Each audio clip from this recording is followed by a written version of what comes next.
más preámbulo, me gustaría que demos inicio a nuestro webinar del día de hoy y me gustaría presentarles a nuestros panelistas del día de hoy también. Mi nombre es Stephanie Goldberg, yo seré su moderadora de este webinar. Soy gerente de eventos en Turnitin América Latina y me da muchísimo gusto que estén aquí con nosotros. Paul, ¿podemos ir a la siguiente?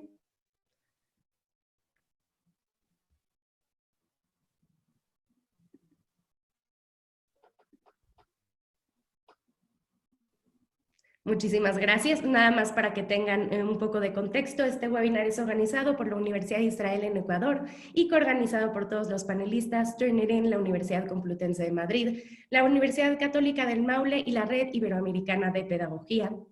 Y el tema del día de hoy es estrategias tecnoeducativas en momentos de fuerza mayor.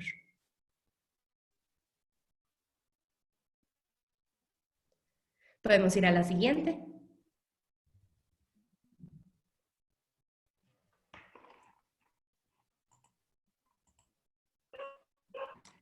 Me gustaría, antes de comenzar, darles un par de detalles técnicos. Como les había comentado al inicio, no tendremos ni nuestros micrófonos ni nuestras cámaras abiertas, ustedes como asistentes, y tampoco tendremos opción de tener el chat abierto. Como son muchos participantes, les pedimos que por favor envíen sus preguntas en la sección de preguntas y respuestas.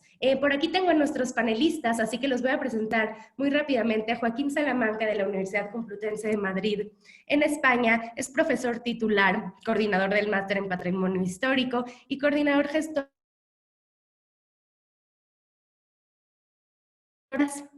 Hola, ¿qué tal? Buenos días, buenas tardes aquí en España. Buenas tardes por allá, buenos días por aquí en América Latina, bienvenido. También tenemos a Julio Domínguez, de la Universidad Católica de Maule en Chile, es profesor auxiliar de la Universidad Católica de Maule, director del máster en Dirección y Gestión Educacional y coordinador de evaluación institucional. Hola, Julio.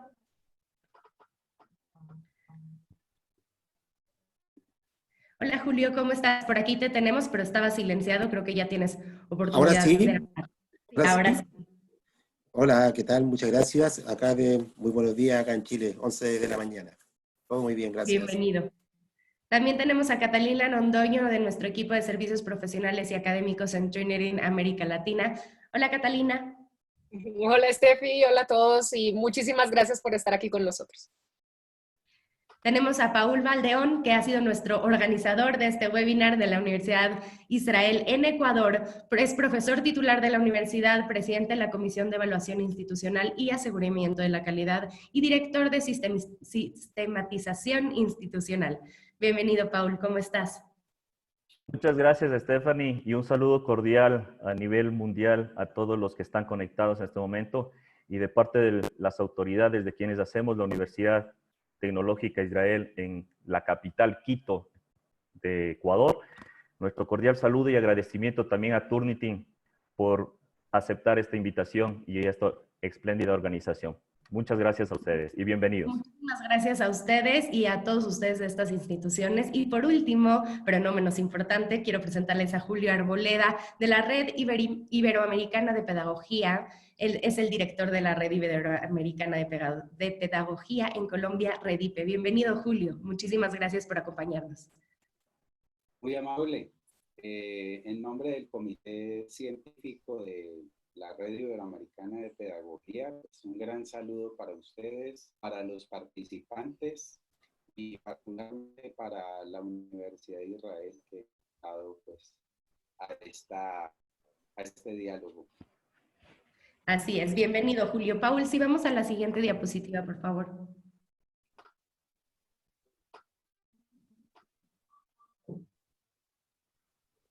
Como les decía, solamente vamos a recibir sus preguntas en la sección de preguntas y video, y también sabemos que las redes están un poco saturadas en todos estos países porque muchas personas o casi todas las personas están trabajando desde casa, así que si hay algún problema de video, de audio, les vamos a enviar la grabación, no se preocupen por eso, y si nosotros vamos a activar y desactivar nuestros videos, así que no se preocupen si en algún momento nos ven y en algún momento no nos ven, y como seguimiento a esta sesión recibirán en un lapso de 24 a 48 48 horas un enlace a la grabación del webinar y un enlace para tramitar su constancia de participación.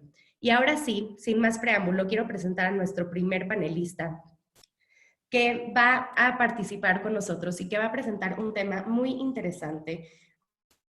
Y va a compartir también por ahí su pantalla. Joaquín Salamanca, muchísimas gracias por acompañarnos. Y él nos va a hablar sobre cuáles fueron las estrategias tecnoeducativas en la Universidad Complutense de Madrid.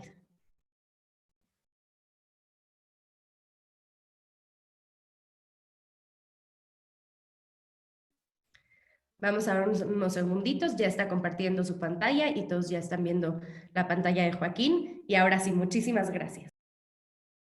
Bueno, gracias a todos vosotros y vosotras.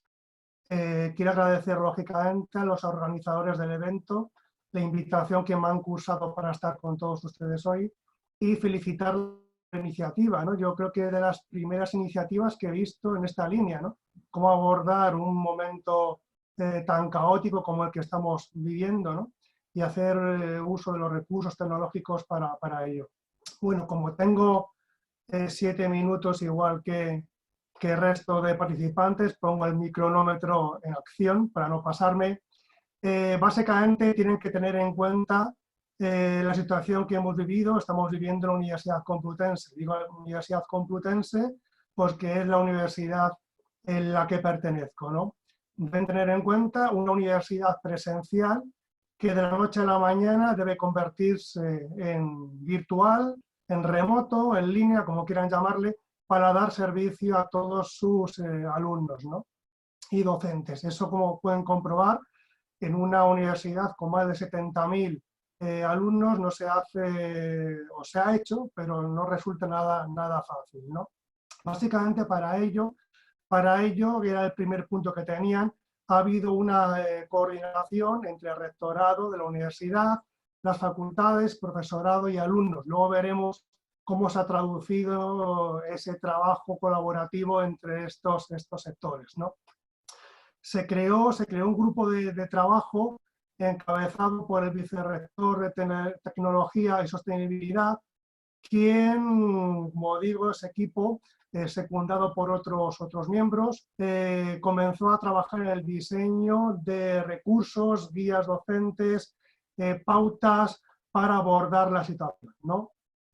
Básicamente he querido compartir la pantalla para que vean ese resultado de esos trabajos que se han ido realizando, cómo ha ido quedando, ¿no? Aún así, ya les anticipo que se sigue modificando, incrementando esa formación o información diariamente, como es lógico, ¿no?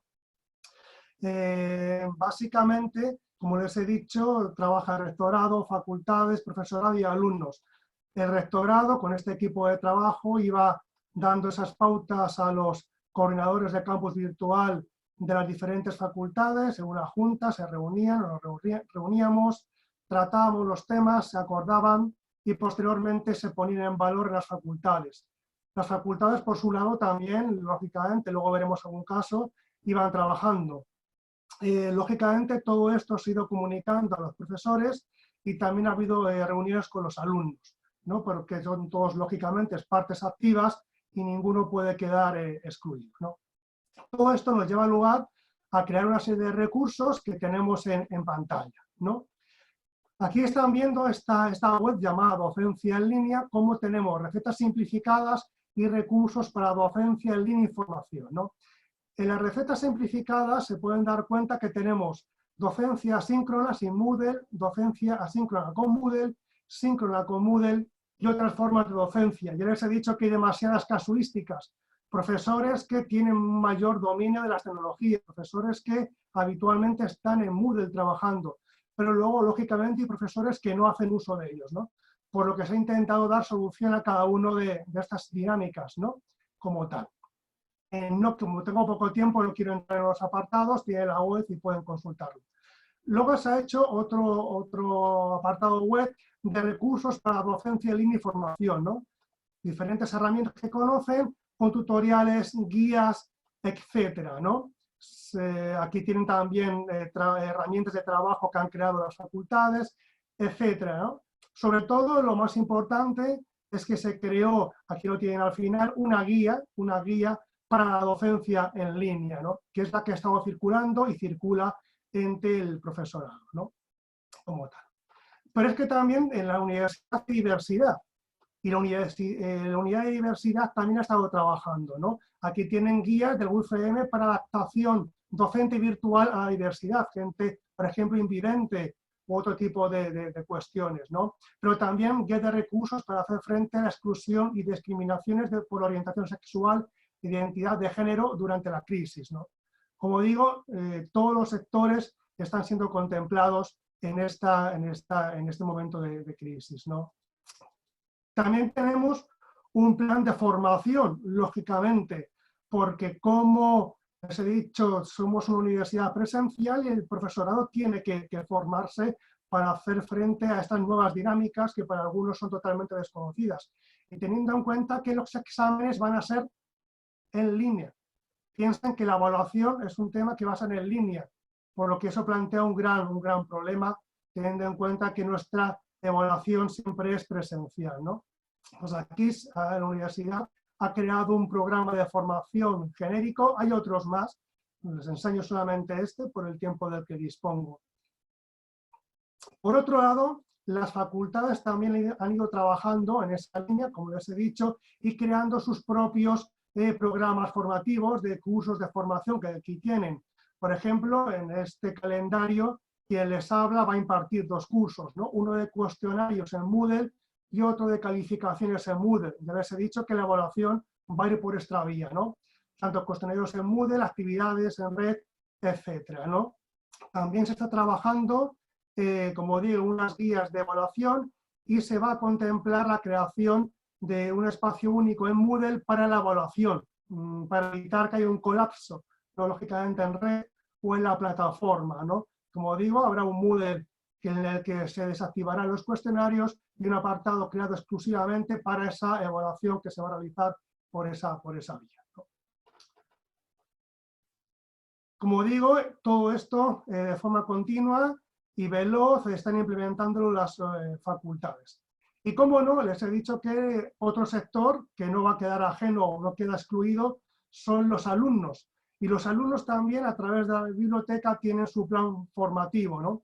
Lógicamente de cómo abordar la formación en su domicilio, en su casa, junto con esas clases que se están dando virtuales, pero para preparar exámenes. Pues aquí tenemos recursos o cursos, mejor dicho, como Estudia desde casa con libros electrónicos de la biblioteca, búsqueda y gestión de la información para presentar un trabajo académico, índices e indicadores de la investigación, nociones básicas, estudie desde casa con libros electrónicos. Hay que tener en cuenta que la universidad también ha puesto en acceso abierto diferentes recursos, ¿no?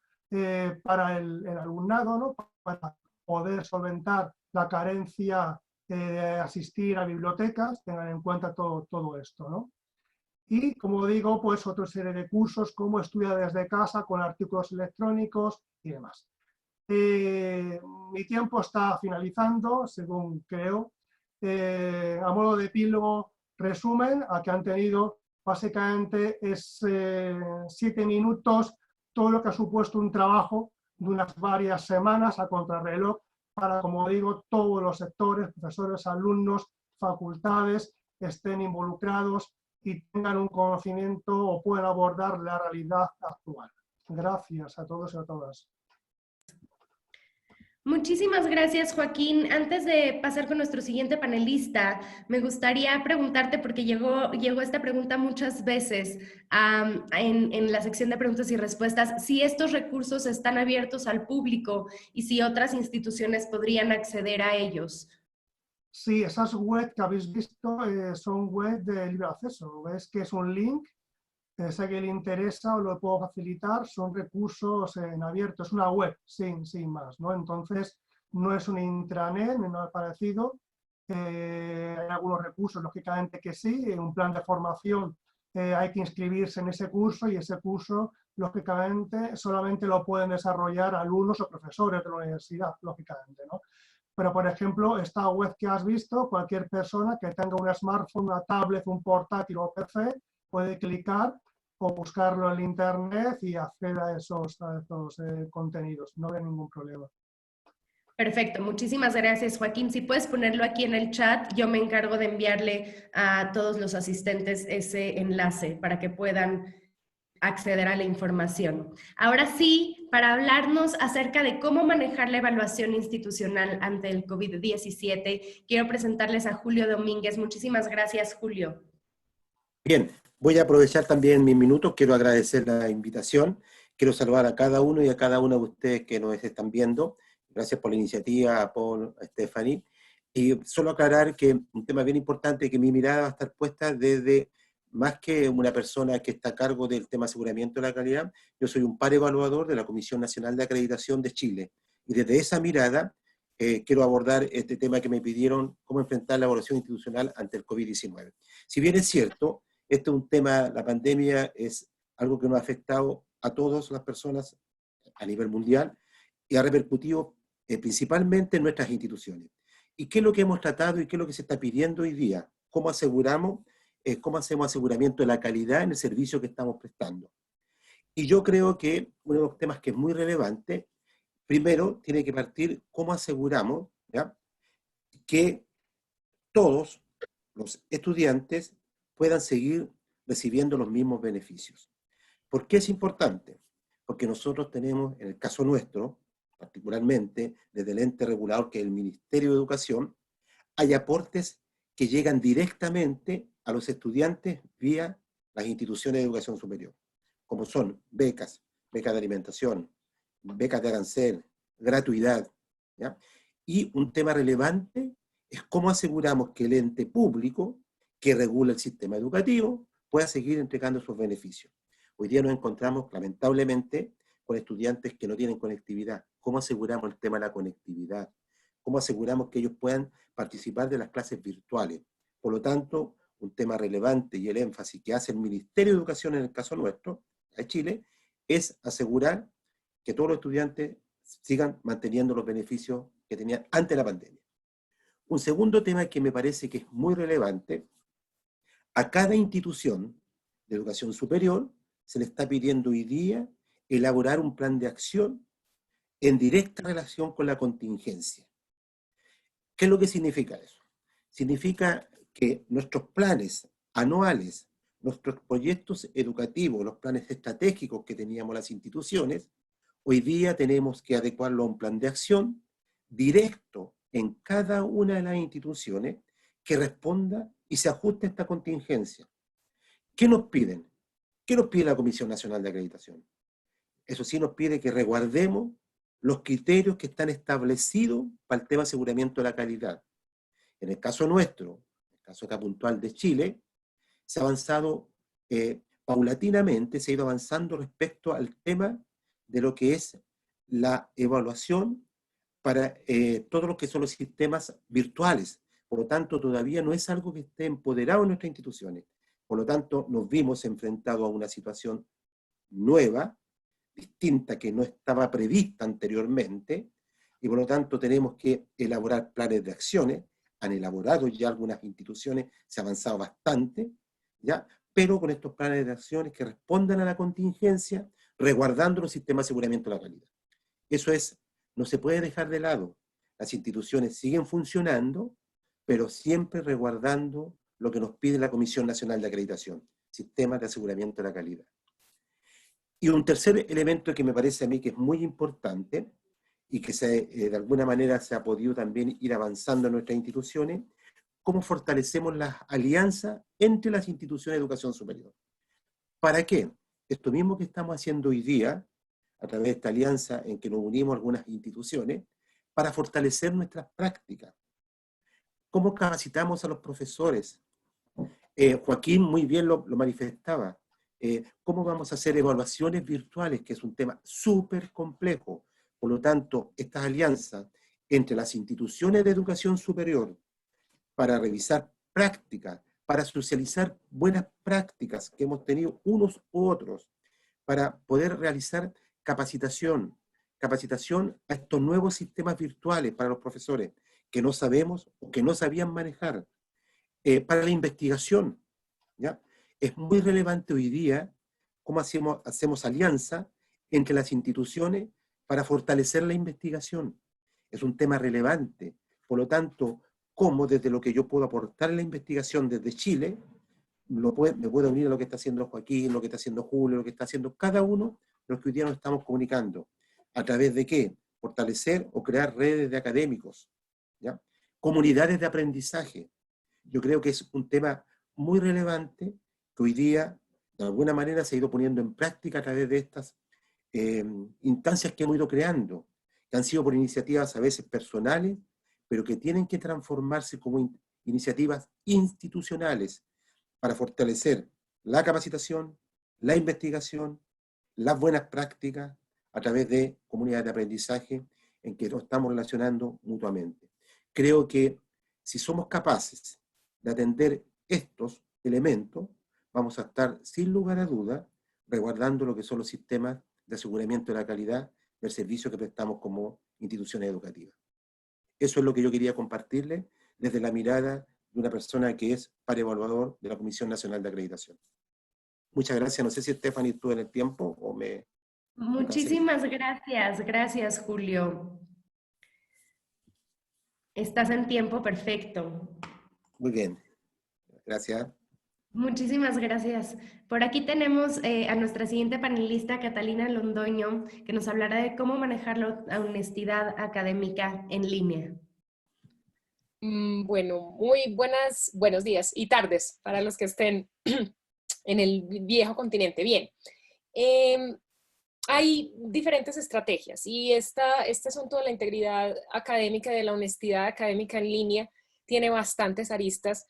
Y hay muchas personas en este momento estudiando y preguntándose, de hecho, cómo van a hacer para manejar la honestidad si de entrada nos encontramos con desafíos cuando estamos viendo a los estudiantes al frente. Entonces yo aquí tengo unos 5 punticos que quiero tocar rápidamente.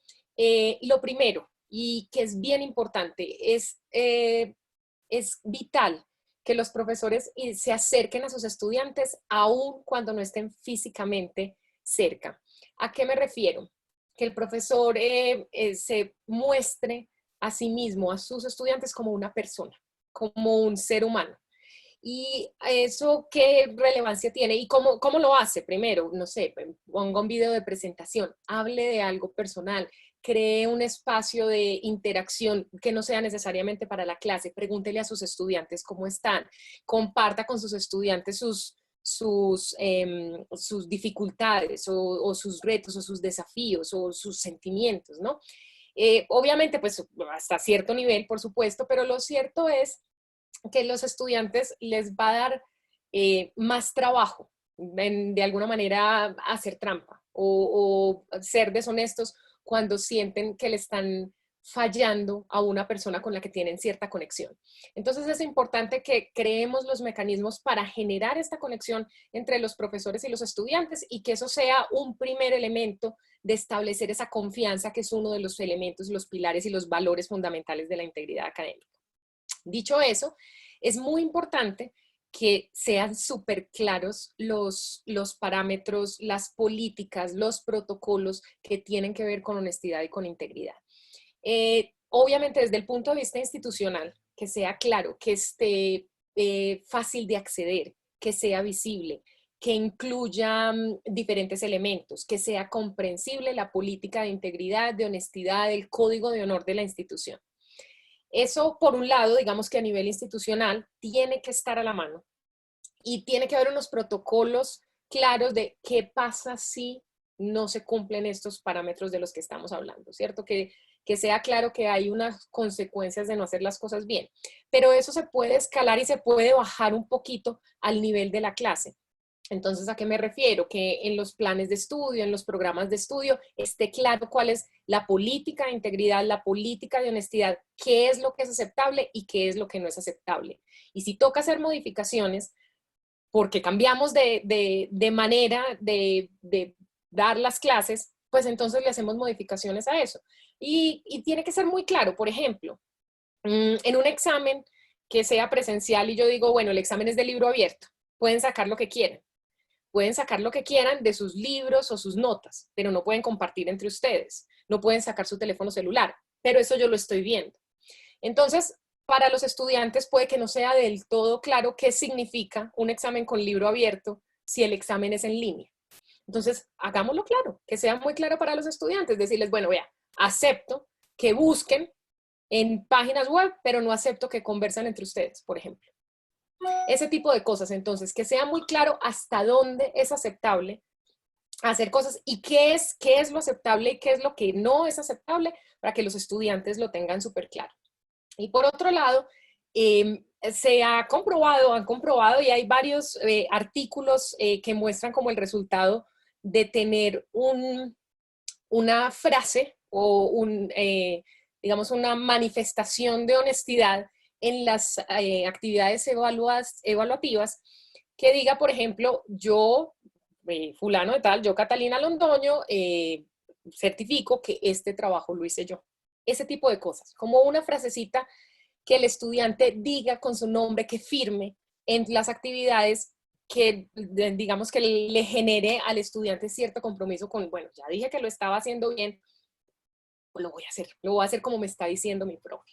Entonces, esa claridad desde el principio, tanto a nivel institucional como a nivel de la asignatura propiamente, es muy importante, que los estudiantes sepan a qué se refiere el profesor con honestidad, qué se puede y qué no se puede.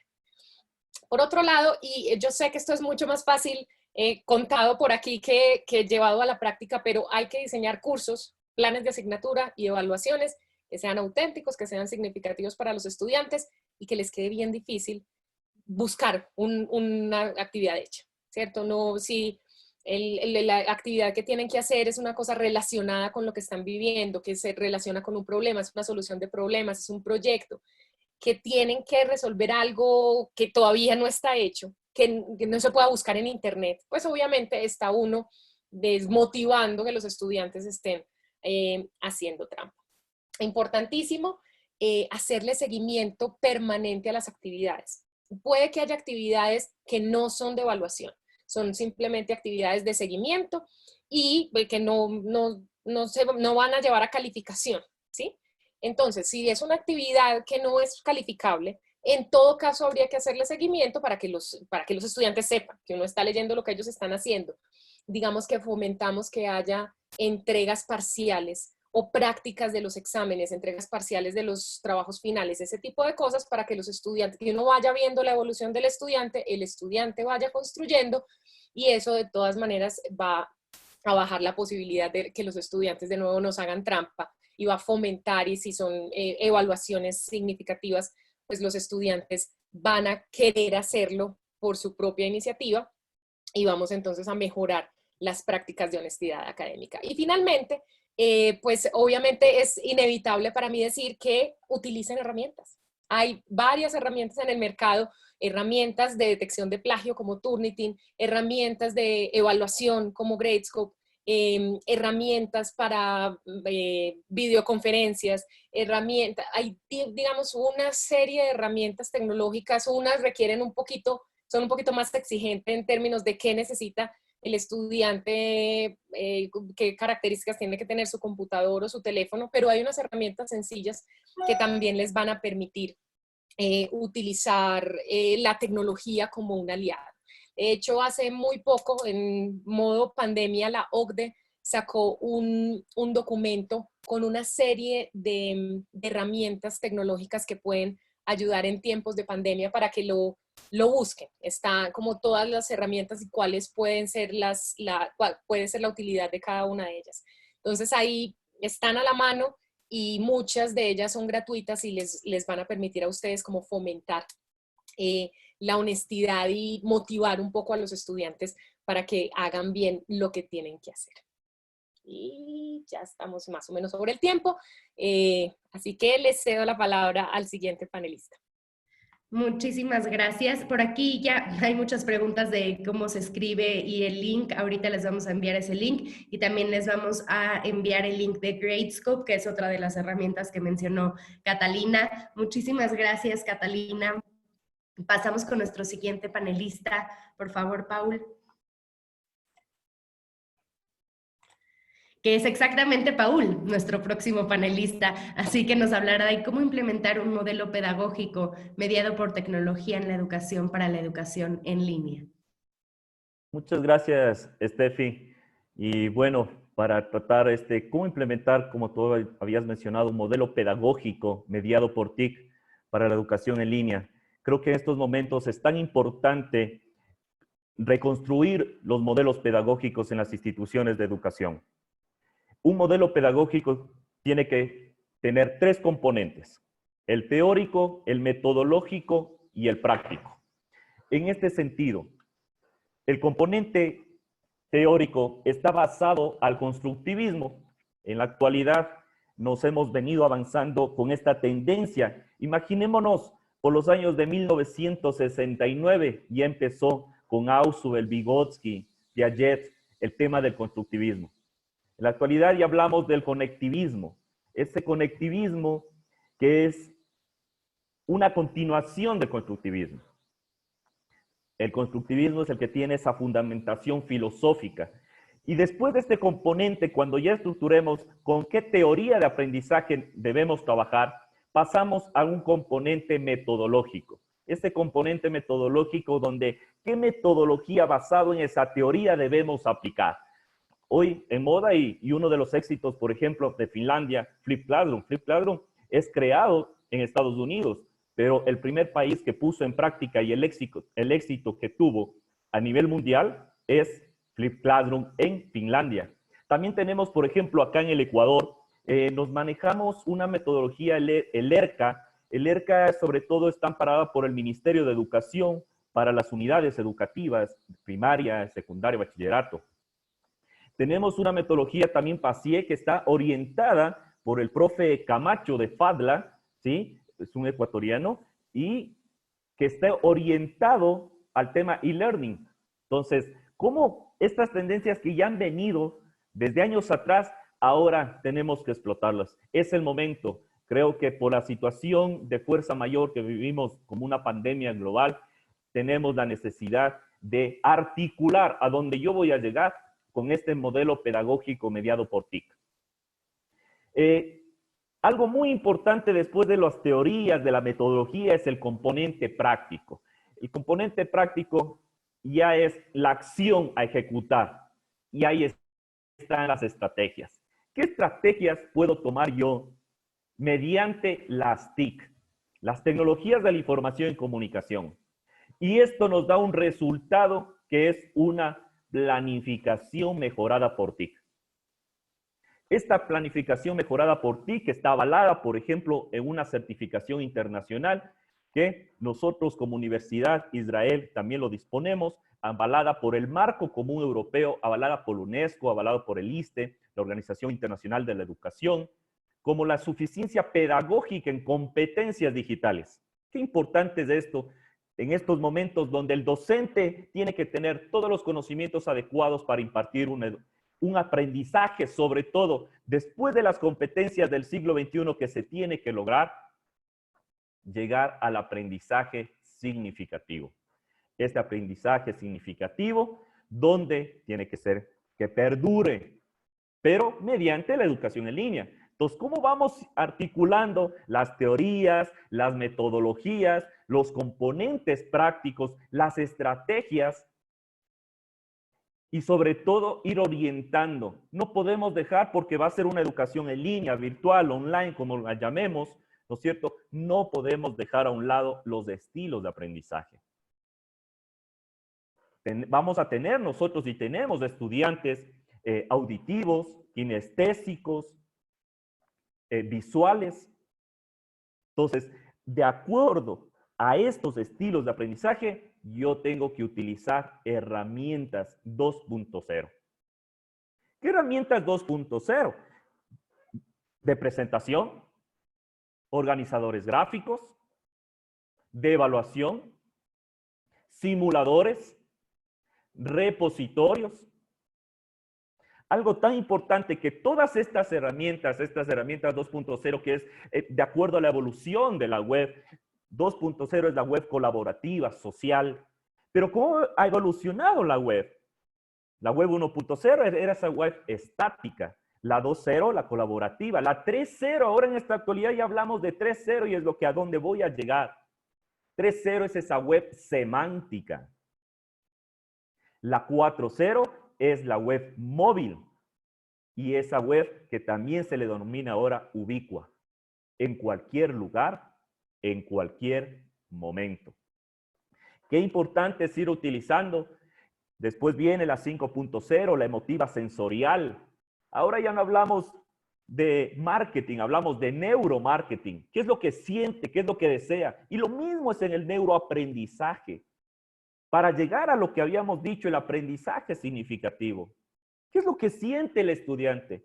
Y ahí me lleva una frase que es, todo profesor tiene que ser apasionado. Y ojo con algo, debemos enseñar desde el cerebro del que aprende. Un autor, un doctor en ciencias de la educación como es Fernández. Tan importante es analizar esa frase. ¿Cómo enseñar desde el cerebro del que aprende? No es lo que nosotros como docentes pensamos, sino es cómo captan este conocimiento para que sea perpetuo, para toda la vida. Y esta utilización de estas herramientas 2.0 de presentaciones, de evaluaciones que se ha nombrado, ¿cómo nosotros llegamos a ella, a un entorno virtual de aprendizaje 3.0? 3.0 es tener un sitio semántico organizado contextualmente en un solo lugar. Por ejemplo, en la Universidad de Israel disponemos de un LMS, Learning Management System, como gestor para este aprendizaje como es el Moodle. Compañero Joaquín también en la Complutense trabajan con Moodle. Pero a este Moodle tenemos que organizar con lo que habíamos mencionado, con una metodología. ¿Cómo organizo mi plataforma? ¿Cómo pongo los recursos? ¿Cómo ordeno los recursos? Basado en una estrategia de aprendizaje, mediada obviamente por ti. Quiere decir que si yo pongo un recurso para la parte de experiencia, como es la E de la metodología ERCA, y pongo un recurso de un video, yo no me grabé un video tutorial, subí a mi canal de YouTube y no le pongo un link. Cojo el código embebido, por ejemplo, de YouTube, y este código embebido lo inserto en mi LMS, por ejemplo, en el Moodle. Entonces, voy construyendo una estrategia tecnológica para un aprendizaje significativo, donde el estudiante cuando ingresa a la plataforma no tiene distractores, porque al momento que pongo un link y se va a YouTube, y es un distractor por toda la información que sale en YouTube.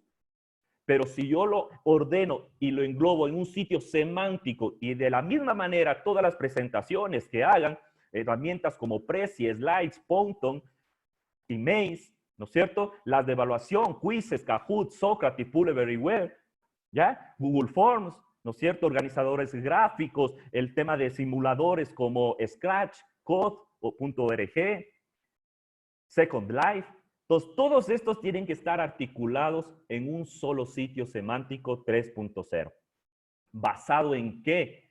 En actividades sincrónicas y asincrónicas. Por ejemplo, en la universidad disponemos de dos actividades sincrónicas esencialmente. El Zoom, ¿no es cierto?, donde realizamos esos encuentros presenciales mediante la tecnología, ¿sí? Y el chat, que es otro recurso sincrónico. Y las asincrónicas con el uso de todas las herramientas. Por ejemplo, ¿cómo aprovechar una clase donde tenemos que palpar la realidad también? ¿Qué hacemos en una clase para hacer una estrategia de aprendizaje mediada por TIC? Es un taller. Esa es mi estrategia basada en una metodología. En la clase normal y corriente les dividimos en grupos, un grupo para la izquierda, otro grupo a la derecha y comenzamos nosotros a organizar los grupos. Y como docente, ¿qué hacemos? Vamos pasando por cada grupo y vamos realizando los aportes, aclaraciones a cada grupo. En Zoom podemos hacerlo de la misma manera. Es una forma tan automática. La idea de esto es dar a la sociedad, al mundo entero, informar las potencialidades que podemos tener con las TICs para dar una educación en línea virtual de calidad. Sobre todo, recuerden, con aprendizaje significativo. En ese sentido, se ha podido evidenciar un modelo pedagógico mediado por TIC, donde están las competencias del siglo XXI, aprendizaje significativo, incorporado estilos de aprendizaje, la articulación de herramientas 2.0 en un LMS 3.0 mediante actividades sincrónicas y asincrónicas. Muchas gracias. Muchísimas gracias, Paul. Por aquí hay muchas preguntas que dicen que si por favor les envías la lista de todos los recursos que acabas de mencionar. Así que lo que te propongo es que realices una diapositiva adicional en la presentación y en el correo de seguimiento les enviamos la presentación con todos estos enlaces. ¿Qué te parece? Perfecto, con mucho gusto. Justo esto, para esto es este tipo de webinar, para poder aportar a la sociedad con un granito de arena. Y esa es la filosofía de pensamiento positivo que tiene la universidad. Exactamente, entonces ya quedamos que vamos a hacer eso y les vamos a enviar la presentación en un archivo con todos los enlaces que hemos compartido durante este webinar. Para concluir con nuestra participación de ponencias de nuestros panelistas, pero no se vayan porque vamos a tener una sección de preguntas y respuestas al final. Quiero presentarles por aquí a nuestro siguiente panelista, Julio. Muchísimas gracias por acompañarnos. Dame un segundito que tengo aquí que quitarte el silencio en tu micrófono. Una disculpa. Ya está activo. ¿Ya? Perfecto. Julio Arboleda de Redipe nos hablará de cuál es la perspectiva de la pedagogía a partir del 2020. Bueno, muchas gracias. Bien, pues hablar de la perspectiva de la pedagogía también es hablar de la perspectiva de la educación. Mi llamado es justamente a no olvidar que todos estos procesos educativos, la dinámica de estos procesos, sobre todo en contexto de contingencia, de lo que puede ser o no ser, de lo que puede suceder o no suceder, de lo que podemos ser o seguir siendo. La educación y la pedagogía deben estar allí, atentos frente a esta dinámica, digamos, de contingencia.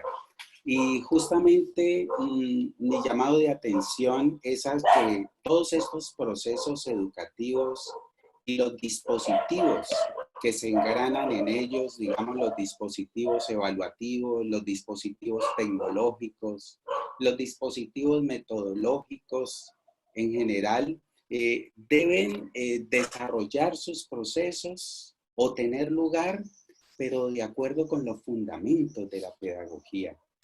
Y sobre todo con la raíz de la educación. A veces desarrollamos procesos evaluativos, procesos curriculares, procesos metodológicos con el apoyo tecnológico, pero lo hacemos a veces al margen de esos enunciados madre de la educación y de la pedagogía. Entonces, quizá voy a exponer rápidamente en qué consiste ello, de manera que todos estos dispositivos de los cuales ustedes están hablando y que me parecen muy importantes, no deben dejar de ser ajenos a estos principios madre de la educación y de la pedagogía. Precisamente hoy una gran discusión es si la educación online tiene sentido o no tiene sentido. Sí, tiene sentido, pero esta es una reflexión que también nos hicimos desde la maestría en pedagogías alternativas que vamos a sacar adelante en este año con la Universidad de Israel y Redipe, donde se pueda conciliar lo presencial también con lo online. Pero en este momento precisamente es lo que nos corresponde. Por eso todos ustedes y Catalina también han puesto de presente la importancia de humanizar la educación online como estrategia que en este momento pues es a la cual estamos apelando. Pero bien, a partir de esta experiencia de confinamiento, que también lo es de encuentro con la realidad concreta del ser, con la realidad concreta de la vida y de la existencia, donde cada vez somos más frágiles, y donde estas, la vida, el ser y la existencia, también son permanentemente fracturados, a veces atropellados por el egoísmo, o digámoslo así, por la sed de acumulación despersonalizada, por el mal uso de los potenciales y miserias del mismo hombre.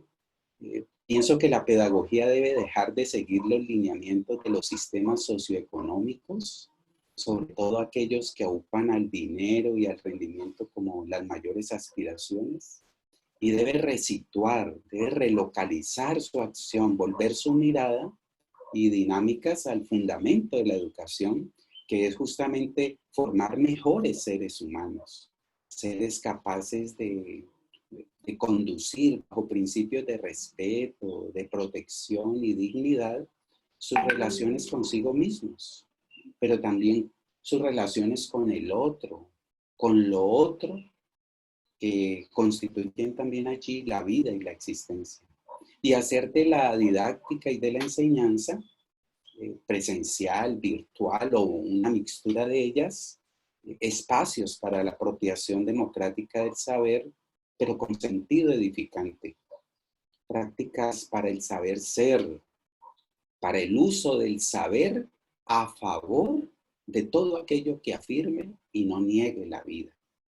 La actual crisis sanitaria ha mostrado, por ejemplo, la vulnerabilidad y perversidad del orden financiero que hoy domina y que se traslapa en las relaciones sociopolíticas, que beneficia cada vez más a los más corruptos y al gran poder económico y político que a veces están en mutua connivencia, y nos ha puesto a pensar en ello, en el peso del individualismo presente en este modo de relación, pero también nos ha puesto a pensar en nuestro descuido de la naturaleza, en nuestro descuido de la vida misma, hasta el grado en que ambas actitudes son responsables del deterioro humano y planetario.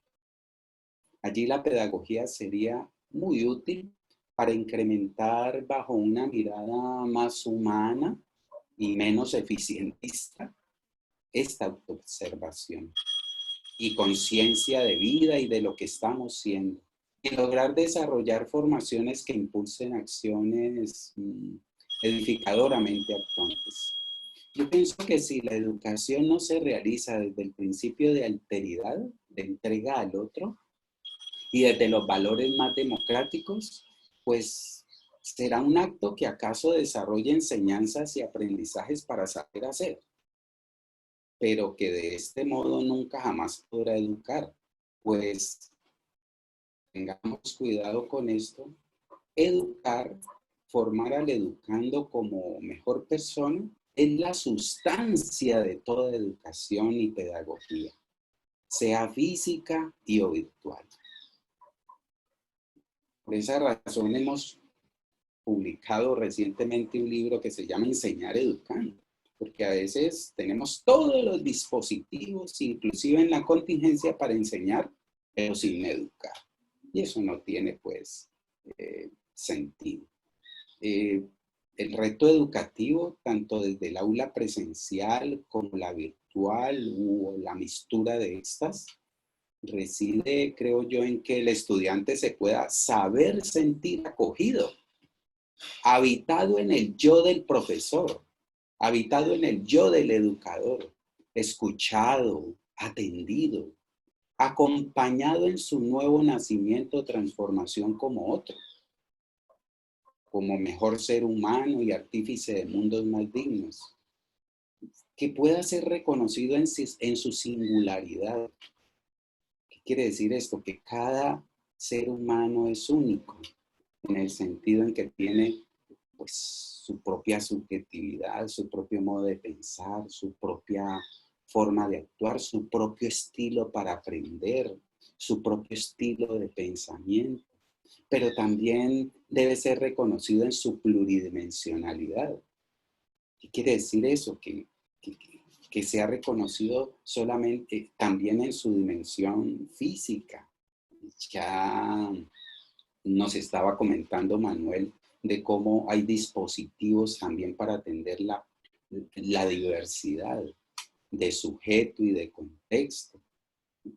Entonces, atender al educando en su pluridimensionalidad es ver también cuál es su realidad concreta de tipo físico y cómo mejorar también su dimensión física, su dimensión social, su dimensión.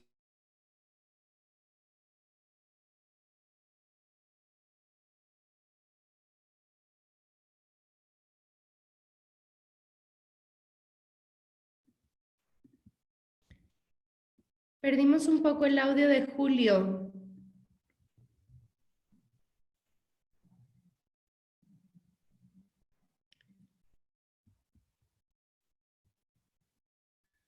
Julio, ¿nos escuchas?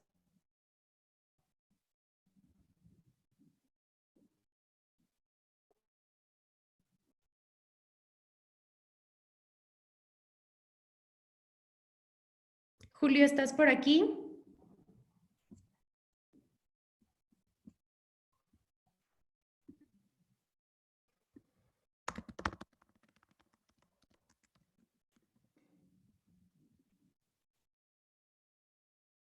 Paul, me parece que tuvimos un problema ahí con Julio. Vamos a reiniciar su audio para que pueda continuar. Listo. Julio, ¿me escuchas ahora sí? Ahora sí, sí, sí. Perfecto. Sí, estaba hablando de que el primado de la educación y de la pedagogía debe constituir el fulgor que arroje luces a todos estos procesos de educación, sea presencial, online.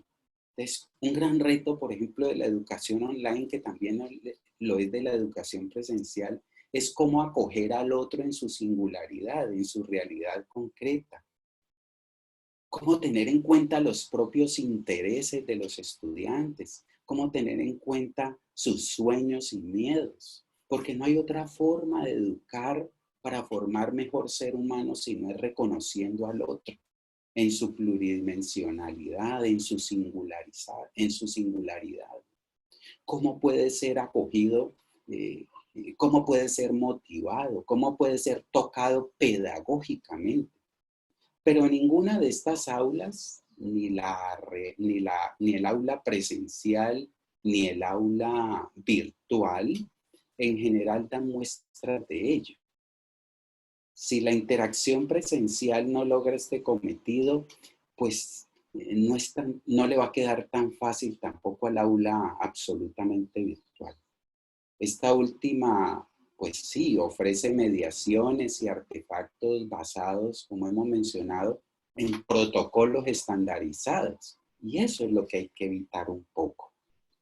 Allí tiene que reinventarse el aula virtual para no, digamos, seguir protocolos propios de lógicas eficientistas y en consecuencia homogeneizantes, como decíamos ahora, que consideran que quien está más allá de la pantalla son seres homogéneos, que tienen la misma forma de pensar, los mismos intereses, la misma situación concreta. Entonces, allí es donde es importante la reinvención de parte de la educación y pues también de la didáctica, de la pedagogía. Podríamos decir que la pedagogía cumple su finalidad al generar oportunidades y capacidades para aportar al proyecto humano de la vida, al fortalecimiento de los lazos más humanos entre los hombres, para el cuidado de la naturaleza, para el cuidado de los seres vivos y no vivos. Hay también un antropocentrismo de que piensa que la educación es solamente para el ser humano y para lo que necesita el educando en su inmediatez, ¿no? Es también cómo humanizar la existencia, cómo humanizar al otro, pero también a lo otro, cómo humanizar al pluriverso, que es ese entramado de seres vivos y no vivos que viven interconectados e interrelacionados. un ejemplo de ello es esta crisis sanitaria que nos muestra cómo estamos conectados a seres vivos y no vivos y que nos afectan. Lo que le afecta al uno le afecta al otro. Lo que el hombre haga de depredación va a afectar a lo otro, que es la existencia y a la misma vida. En ese sentido, la pedagogía puede favorecer el fortalecimiento de los lazos más humanos entre los hombres, como decíamos ahora, para el cuidado de los ecosistemas en su devenir interconectado, asimétrico, contingente, y de ese modo enfrentar el proyecto inhumano y antropocéntrico de homogeneización planetaria y pluriversal. Pienso que en razón a esa desorientación que ha vivido la misma pedagogía, sí, el constructivismo es muy importante, pero está deslocalizado de ese cordón madre del que hablábamos ahora. Y no solamente el constructivismo, sino la gran parte de los enfoques y modelos pedagógicos. Por eso el llamado de Paul es muy importante. Cómo rebobinar o cómo reinventarse esos modelos pedagógicos. Pero eso tiene que ser a la luz de los principios fundantes de la educación, porque si no, creemos que la educación es solo para el saber hacer, cuando el sentido máximo es el saber ser, saber hacer para ser.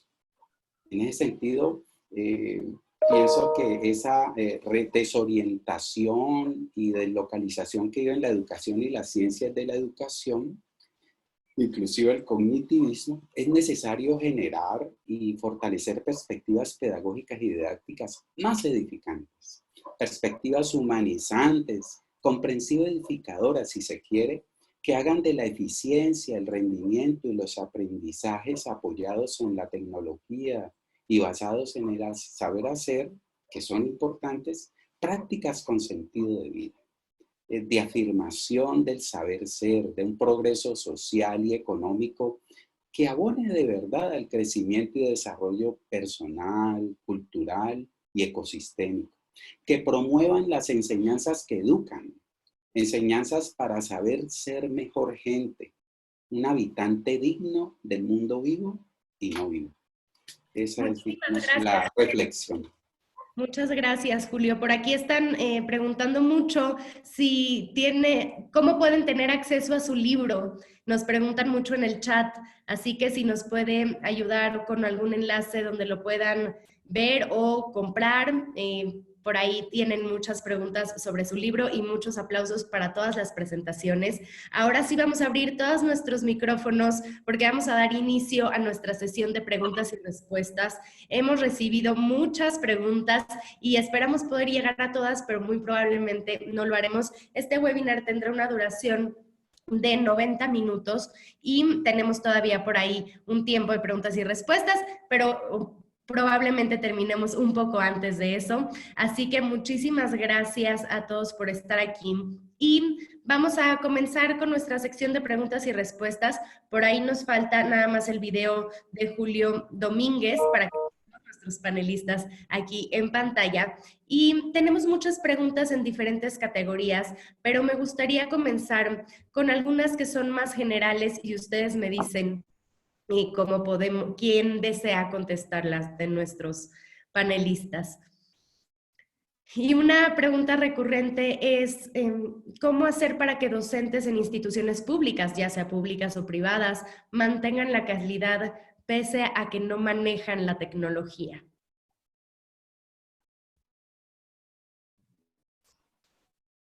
¿Quién se anima? Sí. A ver, yo creo que efectivamente esto es un tema que ha sido complejo, nos pilló de sorpresa a muchas instituciones, digo desde la experiencia propia de nuestra institución, pero yo creo que el tema tiene que estar, el foco tiene que estar puesto en el tema de calidad. Efectivamente, hoy día que nos vemos a clases virtuales, las instituciones tienen que preocuparse de asegurar el tema de la calidad. ¿A través de qué? Primero capacitando a los profesores. Yo creo que hoy día, y por los que ya están más avanzados, Joaquín, han dado un paso muy relevante respecto a lo que ha sido la capacitación a los profesores. Usar medios virtuales es difícil, por lo tanto, capacitar a los profesores. Capacitar en planificación, en evaluación. Hoy día nos hemos encontrado con un sinnúmero de ofertas de cursos que tenemos en las instituciones, día a día. Nos están diciendo, mire, para planificar, nosotros estamos usando la plataforma Teams, en el caso nuestro, pero tuvimos que aprender a capacitar el uso de la plataforma Teams. Tenemos que asegurar buenas clases, buenas planificaciones, buenas y pertinentes evaluaciones a este contexto. Como ya lo hemos dicho, no es lo mismo realizar una evaluación hoy día de contenidos que se están transmitiendo en forma virtual a lo presencial. Y yo creo que esas son cosas que hay que resguardar. Y también las instituciones tienen que preocuparse de que el mensaje, la transmisión de contenido le esté llegando efectivamente al estudiante. Hoy día, en el caso nuestro, tenemos casi un 13% de personas que no tienen conectividad a nivel país, de acuerdo a un estudio del 2017. ¿Cómo aseguramos que esos estudiantes puedan recibir eso también? Por lo tanto, son responsabilidad de las instituciones. Yo creo que hoy día las instituciones que supervisan y tratan de ver qué es lo que se está haciendo en temas de aseguramiento de la calidad, están endosando la responsabilidad de las instituciones. Y las instituciones tienen que asumir esa responsabilidad, capacitando, preparando buenas clases, asegurando que los estudiantes puedan recibir efectivamente el mensaje y los contenidos con buena conectividad. Creo que esa es mi opinión, por lo menos, desde la experiencia de lo que es trabajar un poco el tema de la acreditación de las instituciones de educación superior. En esta misma línea tenemos otra pregunta que habla sobre estas políticas o perspectiva general, y Carl Torres dice, pensando que las clases virtuales seguirán por un tiempo prolongado, ¿creen que las empresas educativas, sobre todo las universidades, deberían tener ya listas ciertas estrategias para su funcionamiento óptimo en el ofrecimiento de clases virtuales? ¿Cuál es el punto principal que deben mantener o fortalecer en este contexto? ¿Qué les recomendaría? Veo a Catalina que piensa que son muchas cosas. No sé. No sé si que ahí les puedo responder y con la experiencia de la Universidad de Israel. Claro, Pauli, después vamos con Joaquín, que también levantó la mano. Perfecto. Creo que un punto importante en las instituciones de educación, en este enfoque que yo le he dado de 3.0, el rol no es solo de la institución, el rol también es del docente y el rol también es del estudiante. En esta triangularidad se tiene que tener la institución, disponer de plataformas tecnológicas, si vamos al enfoque 3.0. Los docentes tienen que tener esa preparación para ser docentes 3.0. Y el del estudiante creo que es el que menos nos preocupa, porque los estudiantes ya están con ese chip conectados. En ese sentido, algo muy importante después de esta infraestructura tecnológica, responsabilidad de la institución, es el tema de capacitación. Algo que nos ha servido y nosotros hemos iniciado, a pesar de esta pandemia, las clases normalmente el 6 de abril. Hemos venido ya trabajando, este es un trabajo de aproximadamente 1 año y medio atrás. Con esa tendencia y esa visión que también es muy importante, la visión que tengan las autoridades de la institución, se hizo una campaña y primero se acreditó a la universidad como CLC by IBEC, como un centro de aprendizaje en tecnología. Y ahí tenemos las certificaciones que son las suficiencias en competencias digitales. Cada docente de la Universidad Tecnológica Israel dispone mínimo de 2 a 3 certificaciones. Y otros docentes ya tienen 6, 7 certificaciones, donde son tutores. También está involucrado en la malla académica, tanto en grado como en posgrado. Entonces, con la tecnología, la capacitación a los profesores y este contenido dando con la tendencia en cada asignatura, con una tendencia a nivel mundial, se ha logrado esta articulación 3.0. Entonces, creo que es la responsabilidad más grande en estos momentos, sobre todo, donde muchas personas recién comienzan a valorar la tecnología. La tecnología no tiene ni un lado positivo ni nada. Si yo quiero evaluarle como algo ético, no, la tecnología no le puede evaluar.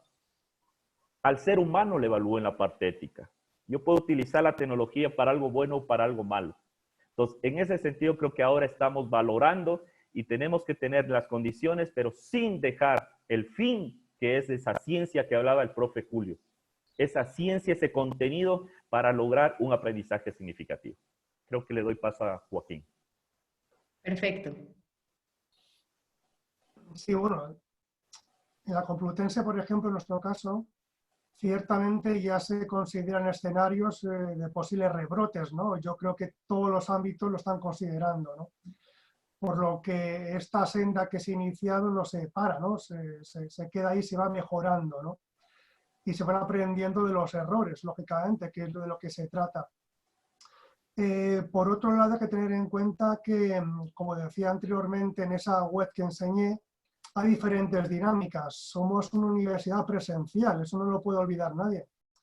No somos una universidad en línea o virtual, por lo que las personas deben cambiar las dinámicas de trabajo de forma demasiado rápida, ¿no?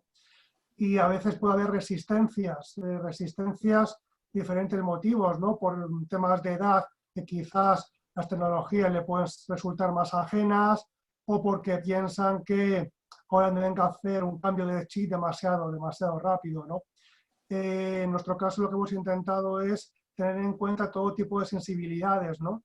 Desde la persona que puede realizar una tutoría a través de emails, simplemente intercambiando emails, hay personas que pueden utilizar Zoom, pueden utilizar Google Meet, pueden utilizar Collaborate, Microsoft Teams, pero la cuestión es que nada se pare, ¿no? Que la tecnología te permita seguir caminando y que cada uno escoja la opción que la que se sienta más cómodo, o por lo menos la que se sienta más preparado para ello, ¿no? A veces no hay que hacer grandes alardes, sino que todo sigue en funcionamiento. Luego hay que tener en cuenta la cuestión. Claro, estamos hablando de enseñanza online, pero hay más ámbitos. Está el tema práctico. Nosotros, yo, como habéis visto, soy coordinador de un máster, tenemos el tema de las prácticas. Se están buscando soluciones de todo tipo, ¿no? Para ver qué se hacen, porque no solamente somos nosotros. Con perdón por la expresión, hay otra pata para el banco. Están las empresas que trabajan con nosotros y los alumnos hacen prácticas allí. También las empresas han empezado a tener dinámicas en línea para realizar esas prácticas, ¿no? Algo que tampoco es nada fácil, ¿no? Allí no entramos en un tema de formación, hay que tener en cuenta que esas personas no están dentro de nuestra nómina, no son docentes. Creo que las patas son más amplias de lo que parece. Y luego hay otra cuestión, no es lo mismo enseñar o realizar una práctica quizás, yo que soy historiador, por ejemplo, un comentario de texto, por decirlo así, a tener que trabajar o hacer una práctica, por ejemplo, en un laboratorio, no, por ejemplo, en medicina, ¿no? Las cosas no son tan fáciles a veces, ¿no?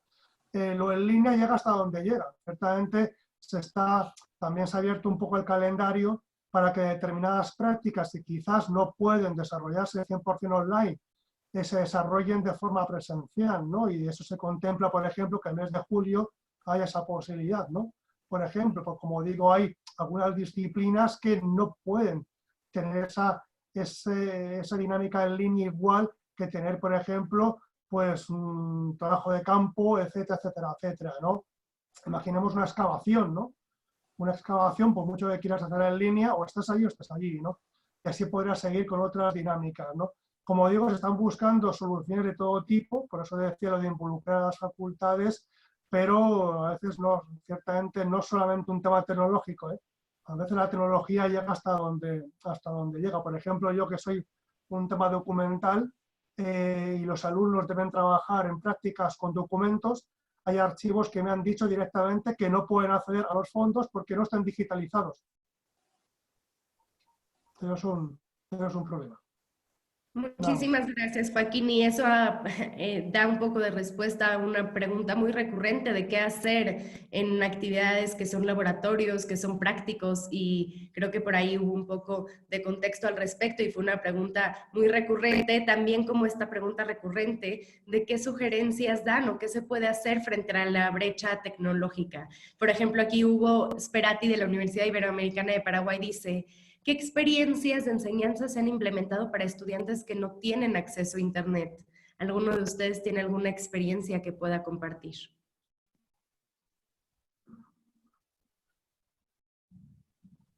Paul. Muy amable, gracias. Creo que solo como una recomendación, existen bastantes herramientas tecnológicas en el enfoque de como LMS, como gestores de aprendizaje, y ahí tenemos uno que ha potencializado, es Excel Learning. Excel Learning es considerado un LMS y se puede hacer lo mismo que un Moodle, pero con propias actividades offline que tiene Excel Learning. Entonces ahí se puede poner actividades, se puede poner recursos, y eso es una sola carpeta donde eso se puede distribuir al estudiante. Entonces, aunque no tenga conectividad, no existe el Internet, lo puede trabajar de manera offline. Creo que es una de las recomendaciones que pueden utilizarlo, y muchos, por ejemplo, acá con maestrantes se ha tenido este intercambio de ideas, porque en muchas unidades educativas que ellos laboran, existe todavía esta brecha digital. Entonces, les ha ido muy bien y bueno, la idea es utilizar e investigar. Creo que en todo ámbito, si no tenemos en nuestra mentalidad la investigación, creo que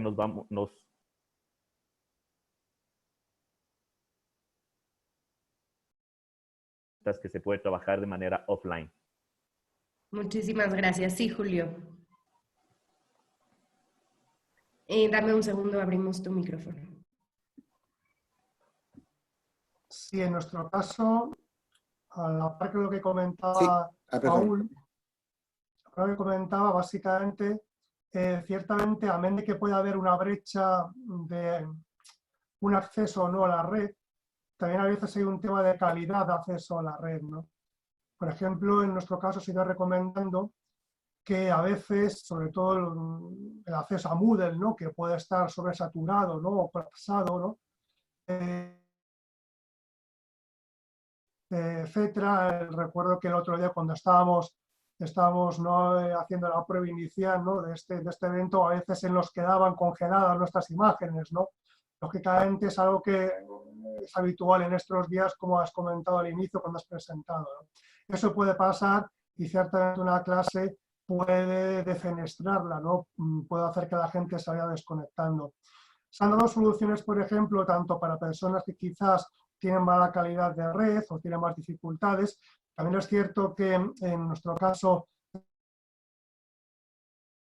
las coordinaciones, facultades, un tipo de cuestionario de evaluación para ver qué alumnos pueden acceder o no a esos recursos, ¿no? En qué situación nos encontramos, ¿no?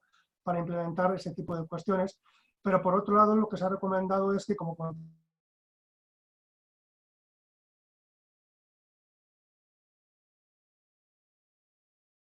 tú con un programa de captura de pantalla que grabas un tutorial, grabas píldoras y luego lo compartes por un drive, etcétera, lo subes lo mandas por email, ¿no? Y luego, como decía, tutorías las tienes en los comentarios, si no puedes tenerlo a través de foros, pues a través de emails, ¿no?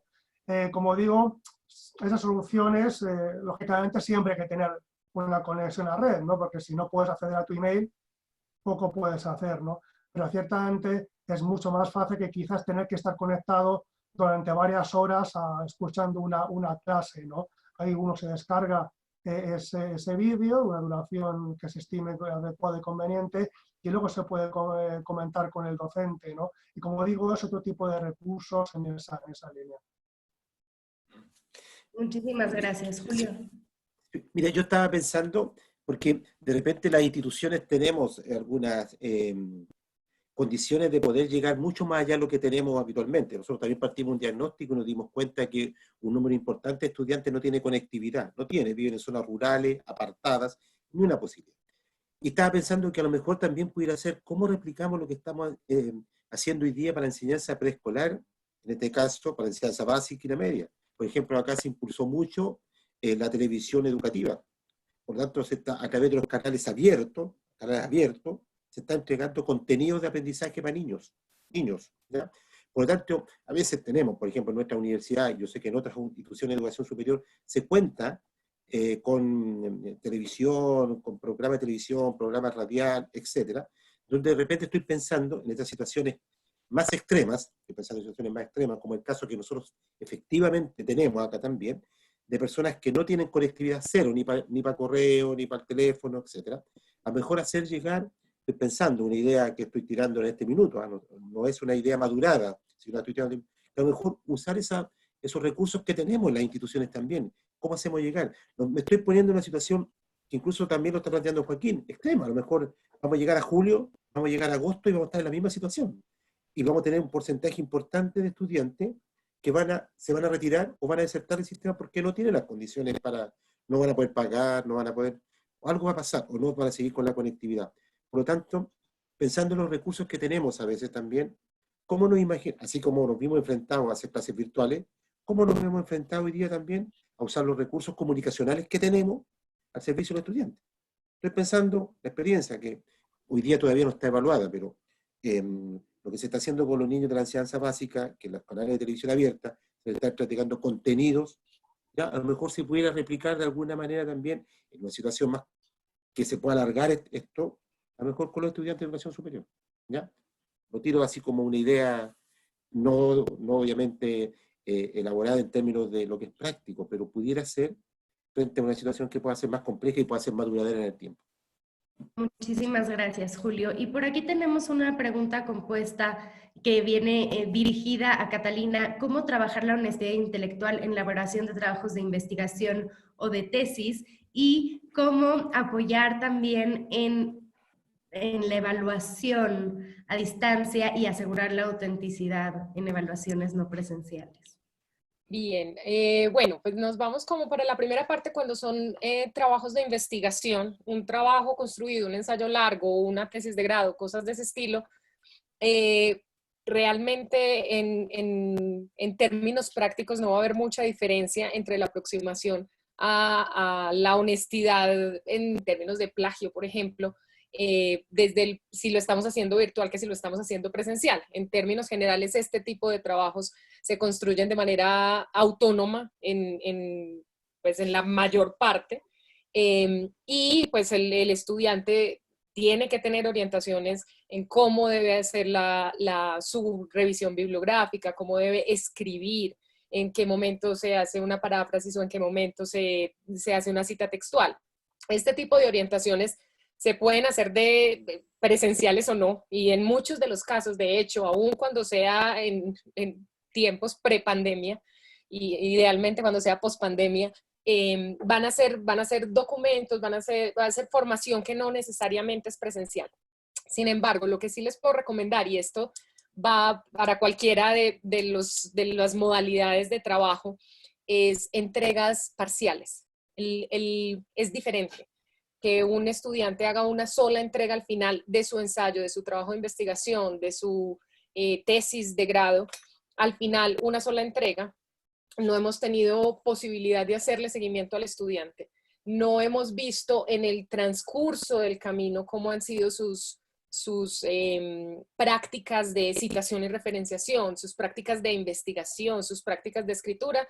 Entonces, tener entregas parciales es una manera bastante eficaz de saber a tiempo si hay algún problema que se debe atajar y que se puede corregir en lugar de hacerlo una entrega final cuando ya puede ser un poco tarde, ¿no? Eso por un lado. Y la segunda parte de la pregunta es evaluaciones.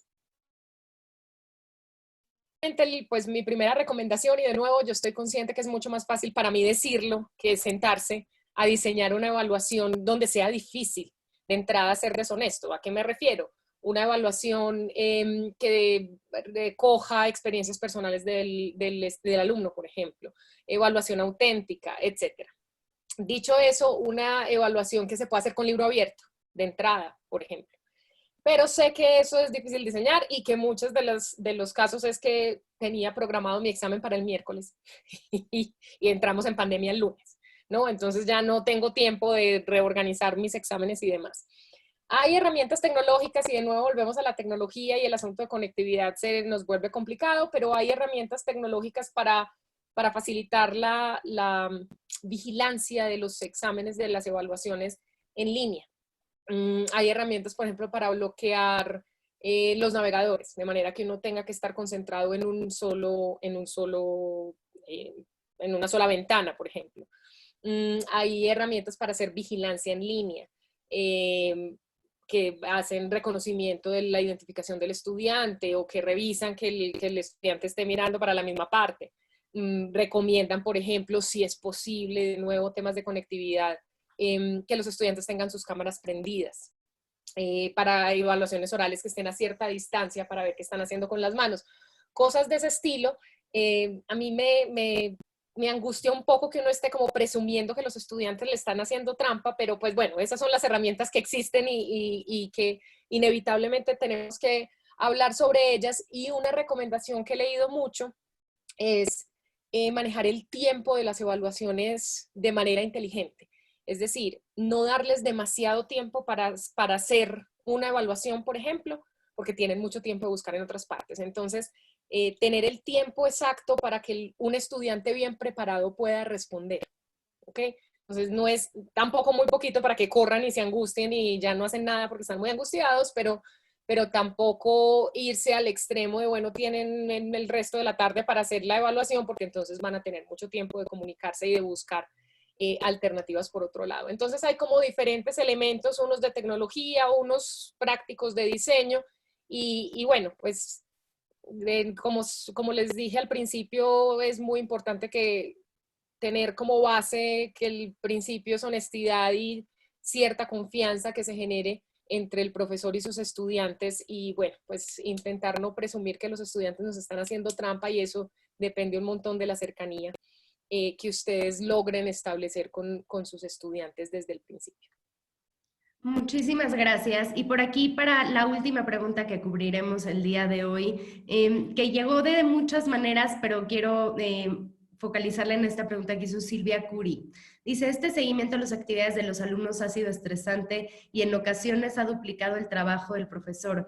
¿Qué hacer para no saturarse? Y por ahí también había otra pregunta, ¿qué hacer para manejar el estrés que están viviendo también los docentes en todo este cambio? ¿Alguien quisiera tomar esta pregunta para concluir con nuestra sesión de preguntas y respuestas?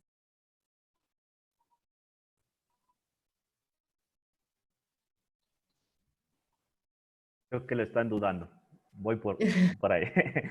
Bueno, yo voy a enfocarme sobre todo este tema de seguimiento. De acuerdo a esta pandemia, se ha podido también aportar un poquito con unas estructuras cambiantes para momentos de fuerza mayor. No se puede evidenciar que, por ejemplo, en las unidades educativas, una asignatura lo daban 1 hora diaria todos los días. En este momento se ha podido generar una estructura para una institución de educación en la cual se le denomina una clase encuentro y después de la clase encuentro es una tarea dirigida. Las dos de forma sincrónica. Ya no voy a dar todos los días, sino probablemente 1 día o 2 días máximo en esos, poniendo en el ejemplo que estamos. Después de esa clase encuentro y de la tarea dirigida que es sincrónica, por ejemplo, mediante Zoom mismo, la docente tiene que ver y analizar si es necesario mandar tareas para lo puede hacer para que lo realice en su plataforma. En estos momentos no podemos bombardear con tareas porque hasta el docente mismo se convierte este problema de estrés. Y analicemos que este problema de estrés no es solo del profesor, no es solo del padre de familia, no es solo del estudiante, es de todos. Porque los padres de familia también están ejerciendo, por ejemplo, teletrabajo. Y ahora el padre de familia viene el hijo y le pregunta, ¿cómo hago esta tarea? Y comienza la revolución y ese mismo de una clase encuentro de 40 minutos académicos, un ejemplo, y 40 minutos seguido, tareas dirigidas, sincrónicas. Entonces el estudiante, ¿a quién le va a preguntar?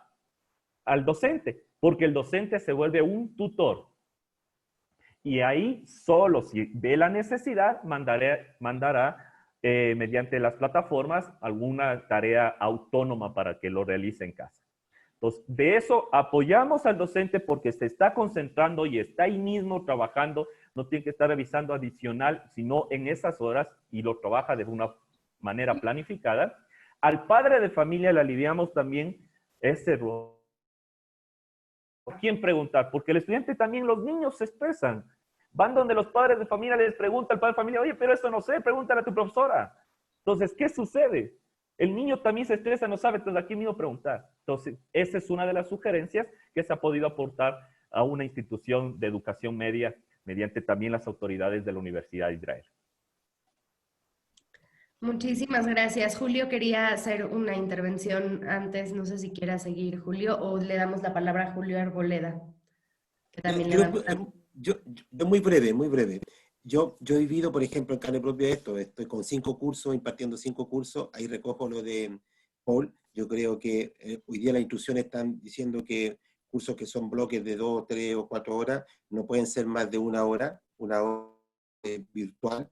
Y lo otro, yo creo que también tenemos que hacer las pausas activas cuando corresponda. Yo creo que efectivamente sentarnos desde las 8:30 de la mañana, a veces hasta las 8 de la tarde, sin hacer ninguna pausa, yo creo que nos va a provocar un estrés que ya hoy día lo estamos viviendo, lo estamos sintiendo. Pero yo creo que tenemos que hacer pausa, a lo mejor dejar un poco el computador, salir, no sé, en la medida de lo posible, del patio, o dar una vuelta. Yo son mis cosas que estoy tratando de hacer. Salir a una vuelta, caminar por la manzana en la calle, buscar algo, porque yo creo que efectivamente, y no saturar también con contenido, más allá de lo que están recomendando en el caso nuestro puntual, no más de una hora, con trabajos que después se puedan a lo mejor retomar en otro momento. Eso solamente. Lo estoy viviendo en carne propia. Así que... Vamos con Julio Arboleda y terminamos con Joaquín Salamanca ya para dar la conclusión del webinar. Bueno, en este ejercicio que estamos haciendo de reflexión mesoaxiológica, es decir, de reflexión sobre los medios educativos, y en el cual yo llamo la atención de que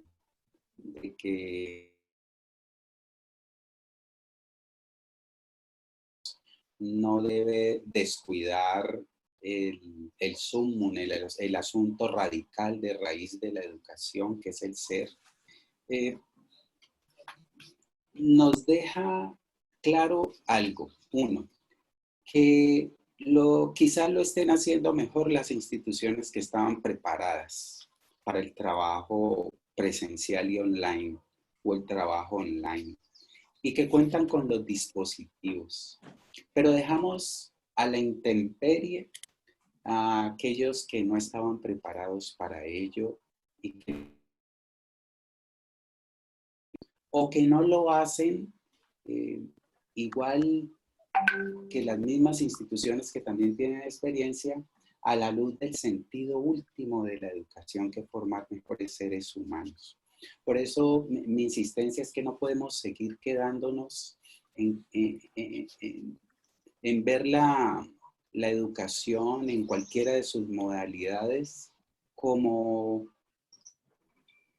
un acto que hay que desarrollar solamente para el hacer, o como pensar que el sentido último de la educación es el saber, o el saber hacer. El sentido hacer se necesita el hacer, el saber hacer. Por eso es importante usar. Entonces, pensar cómo enfocarnos o cómo generar capacidades para que las instituciones y docentes que todavía no saben hacer uso de las bondades de la tecnología, pues lo aprendan a hacer. Y el no saber hacerlo, pues nos genera todo ese tipo de pulsiones psíquicas, como se mencionaban allí, relacionadas con el temor, con el estrés, con los miedos. Lo peor que podría hacer un docente y una institución ante el estrés y ante el miedo es invadir de estrés a los mismos estudiantes, o invadir de miedos a los mismos estudiantes, o que los estudiantes se sepan vigilados, que se sepan controlados. Entonces, allí la democracia y los derechos humanos se pierden, porque la escuela no se puede convertir en un escenario de vigilar y castigar.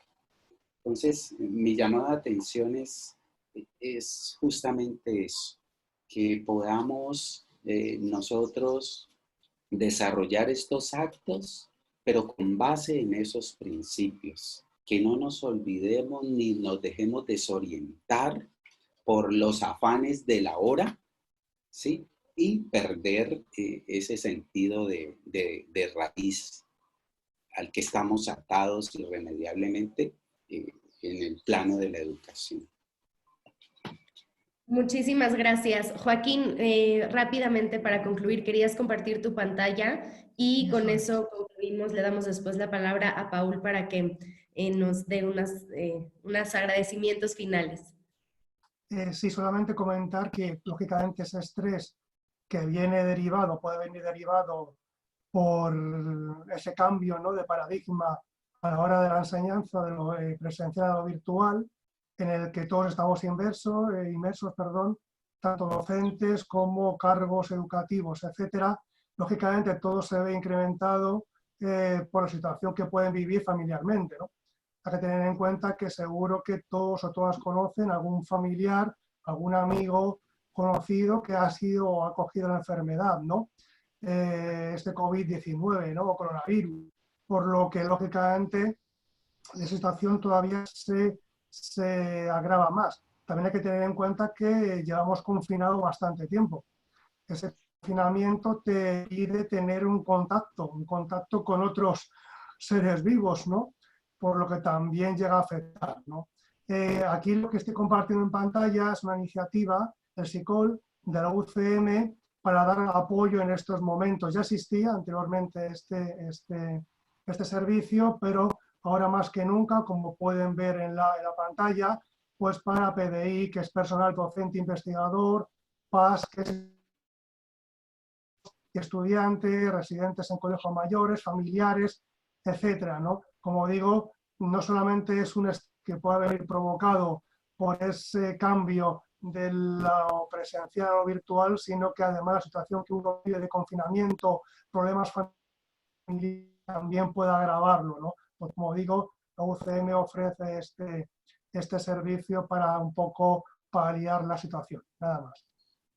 Muchísimas gracias, Joaquín. Por mi parte, solamente restaría agradecerles y recordarles que en un lapso de 24 a 48 horas les enviaremos el video de esta sesión y un enlace para tramitar su constancia de participación, así como la presentación con todos los enlaces que podamos incluir para que puedan entrar a todas estas herramientas, a todas estas páginas que se comentaron.